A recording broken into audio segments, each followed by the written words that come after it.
नवरात्रि के चौथे दिन नव दुर्गा के चौथे स्वरूप में माँ कुष्मांडा की पूजा की जाती है। समय के प्रवाह में कभी कभी ऐसे क्षण भी आते हैं जब स्वयं सृष्टि कढ़ा उठती है, पर्वत टूटने लगते हैं, नदियाँ रो पड़ती है, आकाश बिजली की तरह गरज उठता है, क्योंकि जिस धरती को माँ ने अपने आंचल से पाला उस धरती को आज हम मानव स्वयं नष्ट करने पर तुले हुए हैं। धार्मिक स्थल पे जो भी कभी तप, साधना, आस्था के प्रतीक थे, आज मौज मस्ती और दिखावे का अड्डा बन चुका है।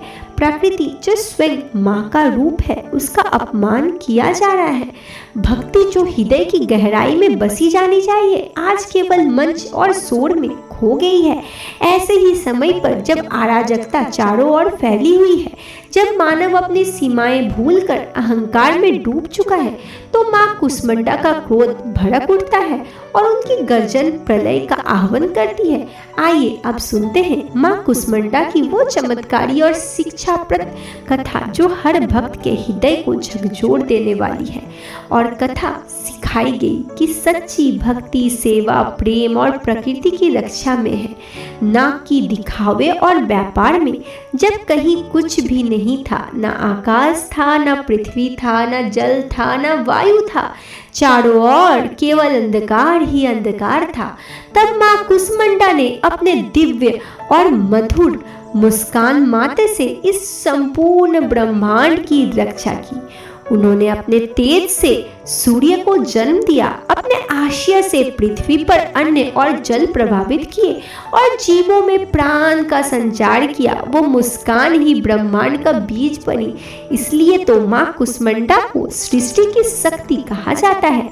माँ चाहती थी कि उनकी बनाई गई सृष्टि संतुलन और प्रेम से भरी रहे। धार्मिक स्थल लोगों के लिए आस्था और तप का केंद्र हो, नदियाँ पवित्रता का प्रतीक हो, पर्वत साधना का स्थान हो और जंगल जीवन का आधार बने रहे। लोग भक्ति से जीवन जिए और दूसरों की सेवा करें और प्रकृति को माता मानकर उनकी रक्षा करें। समय बीतता गया, युग बदल गया और धीरे धीरे मनुष्य का हृदय भी बदलने लगा। आज ये सब कुछ हमारी आंखों के सामने घट रहा है। मंदिर जहां पहले नंगे पांव चलकर महीनों की कठिनाई झेलकर ही भक्त दर्शन पाते थे, वहां अब लोग गाड़ियां और हेलीकॉप्टर से मौज मस्ती करने पहुंच जाते हैं। धार्मिक स्थल जो तप और साधना का केंद्र था, अब मेले, शोर शराबे, दिखावा का अड्डा बन गया है। जहां पहले दीपक की लौ और भजन की ध्वनि गूंजा करती थी,